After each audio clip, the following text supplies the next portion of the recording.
Get ready to tune into stories of average men striving for greatness, to become the leaders that are needed in their homes, in their career, and their communities. This is the Brotherhood of Fatherhood Podcast.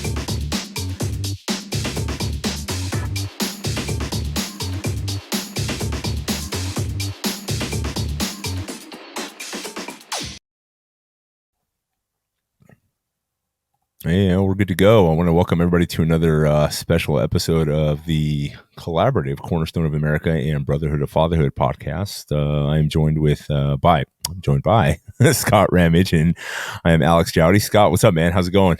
It's amazing. Like, this moment in this day is incredible. I'm happy to be here, and I'm happy to collaborate with people like you. It's the highlight of my week, man. Yeah, one of my likewise.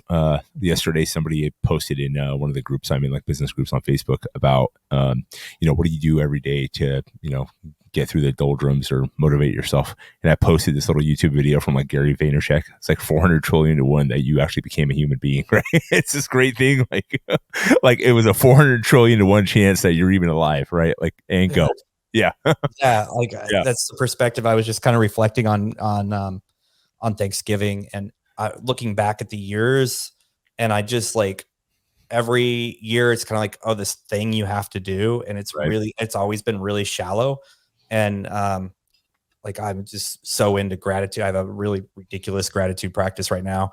I have for a year and a half, 2 years, and I don't expect people to do that, but I so understand the power of perspective, and when you see like the chances of what that you even became a human are insane. It's impossible not to be grateful when you really break it down and you focus on it a little bit. So anyway, a little off topic, a little timely due to Thanksgiving, but that's a really good perspective.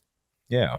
So we wanted to kind of jump right in. We were talking a little bit before we started recording about, where we wanted to go next with this project. And I thought a good idea would be to continue on that idea of like work on yourself, and last time we talked about, taking ownership of like your life, your mistakes, making decisions of like what you want to do, with your life, and not getting caught up in this frozen aspect of like where to start, and actually just to actually get going and create momentum by just starting something. We talked a little bit about starting, these podcasts, right? When like we didn't know jack about podcasting, right? Just start, right? And then the evolution of what's happened with it over the last few years, right? And I just happened, this theme keeps coming up in my life, with like, people I care about, and I won't name names, but I'm dealing with a close family, friend, and he's just, he's in his late 30s, financially, by all perspective, he's like successful, right? But he's constantly, suffering these like, self-destructive behaviors and depression and all these other things too. And if you look at it on the outside looking in, it's literally like you can totally see it, right? There's nothing surprising about a situation if you just looked at it like on paper, right?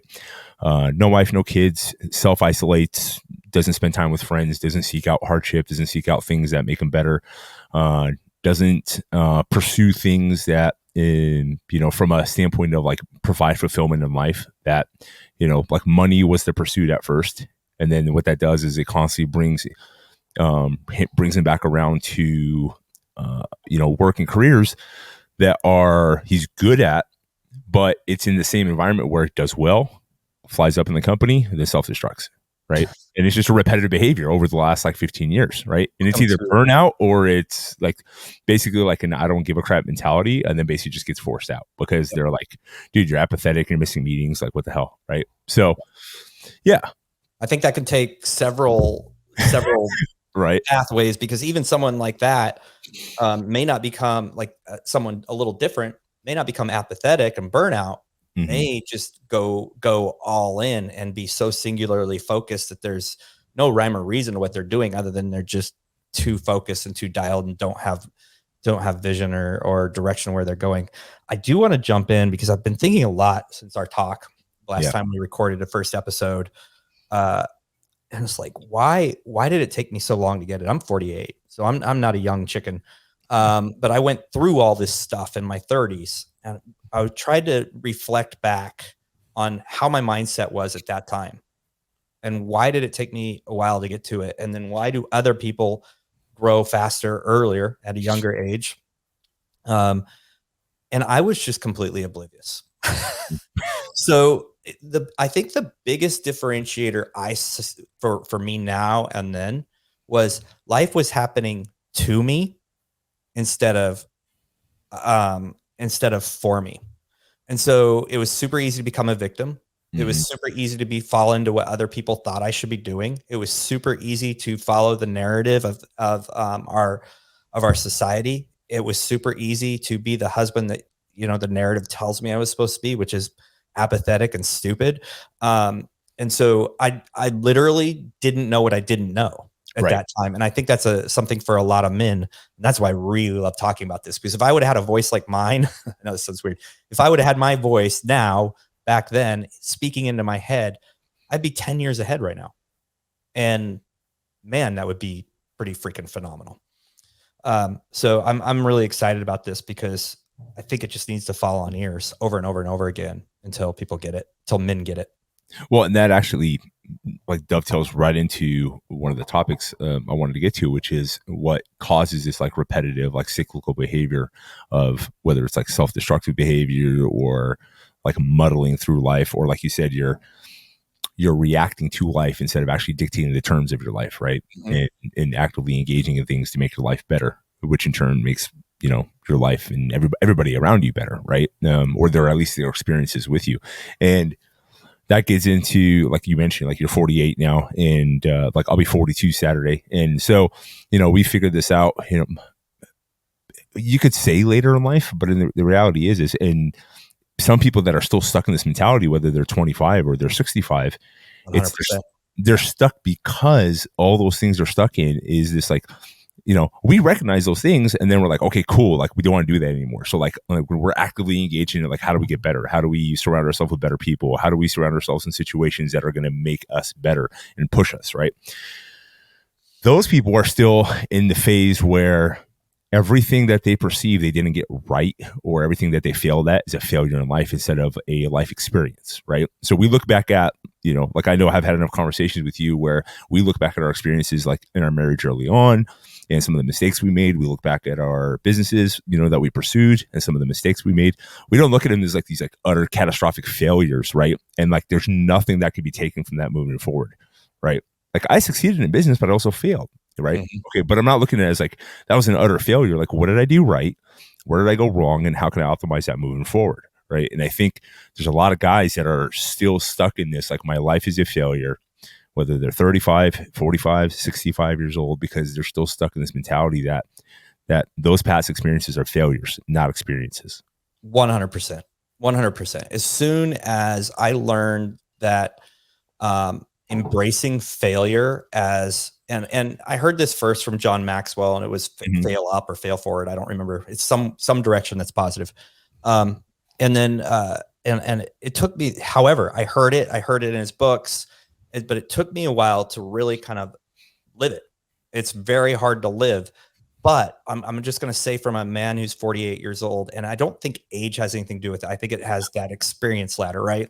When did you start to step into the next level? I'm just a late bloomer, but look, it wasn't until now that I've had a little success. And when I've had success, I've started to say, okay, well, my bike shop, was that a failure? Well, I look back on it, and it wasn't money-wise, it wasn't business-wise, it wasn't relationally-wise. I made a lot of errors, right? But then I closed it, and I did that to improve my life. But it could be very easily seen as a failure, and I could live in the history of that being a failure. But I would not be where I am today if I hadn't have done that. And all the bad things, all of them, have led me to where I am today. So I'm saying, even if you're in a bad spot now, the differentiator for you might be looking at all the things that led you there, and okay, how is this going to catapult me into the next step of my life? So embracing failure, I think, is just a massive, not overthinking it, not living in it, right? But embracing it and moving on. Yeah. Go ahead. I I have learned to have this conversation with my boys, and it's very, very, very difficult. You know, you have kids, a lot of kids. I have 2 boys in their middle school, high school, 13 and 17, almost done with high school and middle school. But anytime they fail, I'm like, good. And it's hard for them to hear. Mm-hmm. It's hard for me to say, but I'm like, look, will you do that again? And then we talk through, I'm like, this is the opportunity to look at it and see what would I do differently next time instead of lamenting it. And I think, and I've also said on my podcast, like I pray daily. I literally pray daily that my kids will face struggles and then learn from them. Yeah, like you don't want them to have like the path of least resistance, because it doesn't build any resiliency. It doesn't build any calluses, right? You know, both internal, mentally, physically, like all of them, right? All the above, right? Whether it's a callus from lifting weights or it's a callus from experiencing a hardship in life, and then having the ability to be able to handle it and then, you know, move forward. And handle it doesn't mean like internalize it, suck it up and move forward. It means like having the tools, whether it's seeking out advice, seeking out you know, counsel, you know, all the things that you do, you know, understanding, you know, one of my biggest struggles in the past was asking for help. Right. And I think it continues on from, it's a great spot to pick up from like what we were talking about last time, which is, you know, a lot of people were talking about where I'm stuck because I don't know where to start. And I don't know where to start because I'm afraid because I've failed so much in the past. Well, I think that's actually a really great place to start. Like if we were to actually map this out and write this out into a plan, like where to start making changes in your life, right? I think the first thing mentally is like you have to embrace all the things that you perceive as failures and stop looking at them that way, and then start, even if it actually means physically writing it down and making. Just gonna say, write this stuff down. Yeah, write it down. Yeah, say like, okay, well, what did I learn from that? Where was the positives out of that? Right? Like you could even look at it from like look at where we are and how we approach, because we both have fitness backgrounds, right? Mm-hmm. So we understand now, like at 48, 42 years old, you know, we don't train like we did at 24, but I'm stronger than I ever was at 24 years old. You know what I mean? As far as like, you know, that goes. So it's just, I don't look at like the way I trained as a failure. I look at it as an experience. I'm like, look, I wouldn't do that now, because I've like, if I'm still training the same way I did at 24 years old, I haven't learned anything, right? You know what I mean? So yeah. Yeah. So good. It's so good. And I think a lot of this really comes down to, like, if you're really struggling, I'll recommend this book over and over and over and over again. And not everything is answered in a book. Right. But, you know, The Obstacles the Way really gives you, by Ryan Holiday, really gives you a framing of how to look at things that come at you and hit you from the side or from behind, and what that can do to catapult you in the right direction. And not just don't live in those failures. Like you said, hey, a great quote, and I'm going to misquote it, but a great quote from the most epic show, Ted Lasso. And I don't know if you watch that, but he's talking to a guy and he's like, what's that? It's on my list. Yeah. He's talking to, and I just have my notes open when I watch it so I can write his one-liners, but he's like, have the mind of a goldfish. Well, goldfish have a 3-second memory. And so this is important to identify the differentiator between having a mind of a goldfish and focusing on failures to grow. When you do something stupid and it was just something stupid, have the mind of a goldfish. Forget it and move on. Don't even let it, like I say this to my kids when they're in sports. You missed it. Like if you miss a shot or make a stupid move, mind of a goldfish, you cannot let that thing slow you down. When you make an error in interacting with somebody, in the work that you're doing, in the way that you're pursuing growth, the way you responded to somebody, that is something you have to focus on, look at, reevaluate, and decide how you're going to learn from that. So there's 2 ways to handle failure. Mind of a goldfish is going to let you not hang on to things that are inconsequential. They just don't matter. Who gives a crap if you said something really stupid in front of a group of people that they don't care? It just made you not look as smart as you are. Have a mind of a goldfish. Yeah. A business decision that went awry, a friendship that went awry, a job failure, those are failures you should use to grow. Exactly. And it's that part where you look at it, you know, the mentality of looking at it as an experience, and then what you can glean from it, what you can learn from it, and then how you can use it to get better, you know, because, you know, let's be honest, right? We're talking about what we how we get stuck as, in our past failures, right? Or we look at them as failures. But the reality is if you're continuously making the same mistakes over and over and over, and you're not growing from them, that in itself is a failure. It's a failure to address, these gaping holes in your life. It's a failure to realize that you are making the same mistakes over and over again, and you're not learning from them. You're not growing from them. You're not making any changes in your life to stop repeating that behavior, and that can apply to anything, whether it's how you treat your wife, how you treat your kids, how you treat your business, how you approach building relationships on all levels, right? So you got to look at, like, constantly looking at where can I improve? Where did I go wrong here? Or, not always even where did I go wrong? Where could I have done that better? Yeah. Where are my areas for improvement? Now, exactly. This is perfectly aligned with the next step, which is surround yourself with the right people. Mm-hmm. Pursue relationships with the right people. This is why you and I talk. This is why you and I are on a podcast together. This is why I have my business partner with my partner, and why I talk with him almost daily, because I sometimes can't handle failures and things by myself. Mm-hmm. And I also don't have a really good mirror. My mirror reflects what I think it should reflect rather than what it really does. By having the right people in your circle who are willing to get rid of the fluffiness and say, hey, Scott, you're really screwing up right now. And this happens at least once a week. I think you're seeing this wrong. I think your mindset sucks on this. I think, and it's done out of love. And this is not an easy thing to do. But I have people who will tell me, if I don't ask or if I ask, you're failing in this area, or you're not, you need to take a look at this area. So that's really the next one is finding a circle of people. Hey, look, you're going to get burned.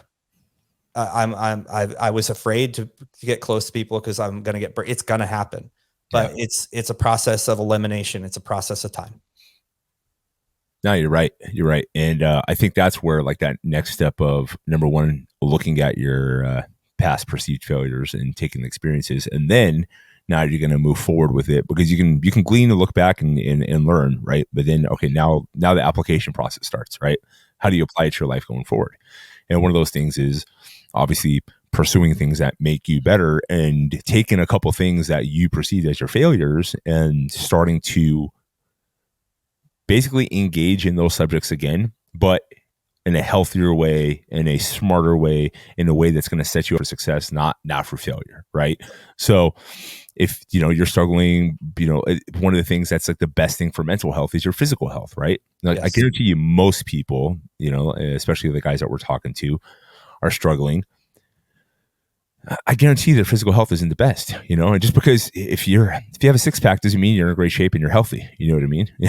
So I know, like, alcoholics that have a six pack, that their body fat percentage is great. You know what I mean? But they're not healthy, right? And they don't have healthy habits. Yeah, there's a lot to unwrap here, because I've done healthy practices for years, lifting weights, because there's so many amazing benefits to lifting weights, and especially as you age, boosting your testosterone and your free T levels, your a lot of things. Plus, I just want to be able to do stuff. Functional fitness or functional ability is huge to me. But one part of like health for me is getting into a flow. I get into flow state when I'm doing some things. Mountain biking, I get into flow state. My brain is open, and I learn from my surroundings, and I have a much better flow of cognitive ability and release of freedom to think some crazy things that have gotten me in some great places. So there's another benefit of the health part too. Right. And, if you're one of those people where the struggle of, hanging on to past failures and having these kind of toxic habits that you're continuously pursuing, like, that are continuously coming up in your life over and over again, they're presenting themselves, right? Well, the first thing is being honest with yourself and saying, like, these aren't happening to me. I'm either allowing them to happen, or I'm actually making them happen because of the choices I'm making. Okay, so then how do you change that? Well, the first thing is to recognize that, like, you're not alone. Now you may have chosen to be alone for a long time, but, like, you have to stop that, right? So how do you find, like, that better that better tribe, that community. Like, well, then go join things and go pursue things for your physical health. There's one aspect that also involves doing that with other people, right? There's something of value of that shared suck. I forget who brought that up first, whether it was Jocko or somebody else, like sharing the suck, right? Mm-hmm. And whether it's joining jiu-jitsu, whether it's joining a CrossFit gym, whether it's mountain biking community, like whatever it is, right? Like that you choose to do. It's something that, especially for men in their 30s and up, right? You're doing something in your adult life, and especially if it's something new that you're picking up. So you're choosing to be like humble and put your ego in check and say like, I am not the best at this. I'm probably going to suck at this for a little while, and you get to do it where you're surrounding yourself with other people that are also choosing to do this at the same time. That is one of the things I really enjoy about jiu-jitsu. It's humbling, right? It's something that sometimes my ego says like, I don't want to go today because I know what we're working on and it's not my favorite thing to do, or it's not naturally something I'm good at, right? But the third part is I really enjoy it. So I find joy in it, and the joy comes from, number one, the people that I see there and that I interact with, and two, the joy of knowing I'm making myself better. Yeah. You named some big ones. CrossFit was that for me. I haven't done jiu-jitsu, but I think the real draw to these is that community, but also I think it is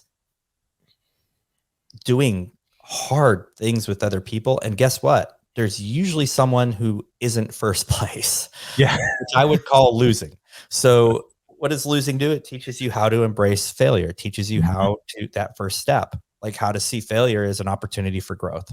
It's a perfect model. So you're kind of wrapping everything up in this really cool package. I don't know who to hang out with. Well, go do CrossFit, go join a BJJ gym, go get into mountain biking and suck with a group of guys that are just crushing it out there. Or, I don't know, there's so many other mountain climbing and all these other things, but go somewhere where you suck. I was interviewing a gentleman who's very, very successful. And he's like, as soon as I get proficient in something, I'm bored. So I go do something new. So I have to learn it again. And it keeps me feeling alive. And I think there's something to that. Like, boohoo on him. He's been pro in everything he's ever tried because he's just one of those guys. So I'm like, well, I don't think any of us get to the place where we're that proficient and get bored. But those are the outliers, right? Yes, absolutely. Yeah. But I think, I've been contemplating this because jiu-jitsu is so huge right now, and everybody's talking about it. I think it always has been. Everyone's talking about it. CrossFit's gone through its things too. It's like, what is it? What is it? What is it? What is it? It's the shared suck and community and the people you meet. Yeah. And if you're trying to find, if you're somebody that's through the practices of your past have become isolated, right? And it's easy to like wallow in self-pity and depression and looking at all the negatives in life. Well, obviously one of the ways to get out of that, besides just telling yourself not to do that anymore, which is, like it's very difficult to do that, right? It's kind of like trying to teach yourself a skill without having any like you're not tapping into any source of education or experience whatsoever, right? If you're looking for that, okay, well, go put yourself in those situations and get surrounded by those people. Yeah. And then that's going to start building that foundation. Like perfect example, like yesterday we're in class, and this week is like we're wrapping up the year of curriculum in over here at SBG. And I was like, hey, you guys are all been doing this anywhere from a year to, 3, 4, 5 years, right? So what he likes to do at the end of the year is, have a game plan.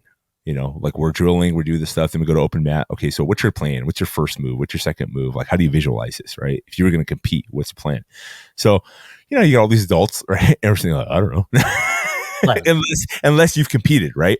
And the concept was like, is the visualization aspect of it. And this isn't to get too woo-woo. It was very simple and straightforward. It was like, if you're in a match with somebody, right? And let's make it simple, right? Statistics show, like in jiu-jitsu, 75% of like victories come from whoever scores the first points, right? And that probably happens in a lot of sports, right? Yeah. Okay, so statistically speaking, you want to be the one to score first, right? Well, in jiu-jitsu, right, you both start standing. Whoever scores the takedown first, right, gets, we'll get some points, right? So we just started with a simple exercise, which was like, does everybody in here have a game plan of how they're going to take down their opponent if we started a match, right? He's like, and there's no pressure, just yes or no, raise your hand. Half people did, half people didn't. He said, okay, I want you guys to start thinking about a plan. Waited a few minutes. Okay, cool. Once we went through that whole process and we kind of mapped the whole thing out, he said, great, now we're going to split up. And we split up in like groups of 3 based on, about size and experience. And we basically played King of the, so like we're like 30, 40, 50 years old. We played King of the Hill, right? Fun. Everybody lined up against the wall. They brought 2 people out, right? Tap hands and go, right? First one to secure a takedown wins. That loser goes out, winner stays in, and then just keep going. Well, so I'm in a group with like my buddy Denver, Andy Stumpf, and about 2 other dudes. And so there's like 4 or 5 of us, right? And we're all over 200 pounds, all over 6 feet tall. And Andy just wipes the floor with us. Big surprise there. Right. So now when we were getting ready to go, like I'm 42 years old. I've competed in football. I coached. I've opened gyms. You know what I mean? I have 2 podcasts. And it's like, okay, you're going to go one-on-one with people. And like that little, insecure little kid in you was like, oh shit. Yeah. Yeah. You'll lose. Then you tap hands and go. And then like now you're having fun and like you're sharing in it and we're just having a blast. And it wasn't a matter. And then like on the second round, after we came back around again, it wasn't like crap, I'm going to get my ass kicked. I was like, okay, what did I learn from that last one? How can I get a takedown? I know what he's going to go for. Right. So, and so it was a lot of fun. It was a little nerve wracking. It was definitely uncomfortable at first. Right. But I know for a fact that made me better. Did not like, I didn't come out of that situation going like, oh man, I wish I didn't do that. Right. Right. Yeah. So, and that's a prime example, like in this small little, like concentrated bubble of like this, pocket of time of how that one little thing you can take and apply to all things in life. Make yourself a little bit uncomfortable. Do some things that are going to put you out of your comfort zone. They're going to be both physically and mentally uncomfortable and hard. And then also do it with other people who are also doing it. So share in that experience. Yeah. And that builds community. Agreed. Yeah. That's so good. That's so good. So I think the main overarching thing is if you feel stuck, like, or you're not growing, or you're in a vicious cycle, or you're reflecting and thinking, I haven't grown as much as I wanted to grow. There's some real action steps we place in here. And quite honestly, we said, embrace failures, surround yourself with people. And then we went into health. Yeah. But you could literally start. This is the beauty of this one. You could start with the health and say, I'm going to go way out on a limb. I'm going to join a gym, whether it's jiu-jitsu, CrossFit, do something with group involvement. Yeah. You can lose at. That's my encouragement to you. Like, do something you can lose at. You can lose in CrossFit every single day. You can lose in jiu-jitsu every single day. You will, by the way, will lose for sure. You can lose in all sorts of other things. Maybe you go shoot trap or skeet or whatever, like there's things for everybody. There's things for, maybe you're a chess player, like just do it, but do it within a group, do it in a place. And I think these other things will start to flow into your life. You'll start to see failure as an opportunity to growth. And it's more of, not that you haven't been put in those situations before. It's more of your mindset and mind frame around, oh, this applies to everything in life. Yeah. You just have to have that in place. Cool. So I think a way to kind of wrap this up would be just kind of like what you said. If we were applying it like in a step application, it's take note of your perceived past failures and turn them into learning experiences. Write them down too. Yep, exactly. Write them down, and then leave that crap behind. You know what I mean? Like, and it's not like some magic thing where you're never going to think about it again, but like leave that feeling of failure behind. Get rid of that. Dump it. Right? Offload it. Yeah. Let me add just real quick to that. Yeah. A lot of those, you're writing a story a narrative in your head. You're writing a story in your head of failure. You're writing a story in your head of you being a victim. Rewrite that story. Like, look at it, be like, well, yeah, I am a victim because of the way I'm seeing it. But if I change the way I see it and just forget this, I'm moving forward. That's what you're talking about. And that's huge. Yeah. Okay. Good. Sorry. No, that's golden. And then what I'm thinking is in the next one, let's come up. And actually, I was going to post this question. I think it'd be great to post it on our social media and put it out on this podcast right now for the next one is I'd like to hear things that people have done that, follow our social media or listen to this podcast and, give some feedback of things they've done to start getting themselves in these positions of uncomfortable situations to make themselves better. Physical things they've done, whether it's, like you said, pursuing jiu-jitsu, CrossFit, a group class, like a fitness class, like kickboxing, like whatever it is, right? Something you're doing, learning to hunt, right? Like joining a hunting group, right? Something hard, difficult, uncomfortable, right? So I want to hear, some stories, and then we can, on the next episode, get into like maybe pick 3 or 4 and outline kind of the process and the benefits of those things. Yeah, agreed. And then for future, I think we need to chat about relationships. We need to continue about these same things, relationships, and then I think we need to talk about wealth, money, finances. Yeah. So those are. But yeah, I want to see what people have to say. I interesting. Yeah. Cool. All right, Scott. Thanks a lot, man. Thank you for listening to the Brotherhood of Fatherhood podcast. If you enjoyed the podcast, be sure to share it with your friends, your family, and follow us on social media. If you are a father, make sure you join our Facebook group, the Brotherhood of Fatherhood. Hit the subscribe button and tune in next time for more podcasts from the Brotherhood of Fatherhood.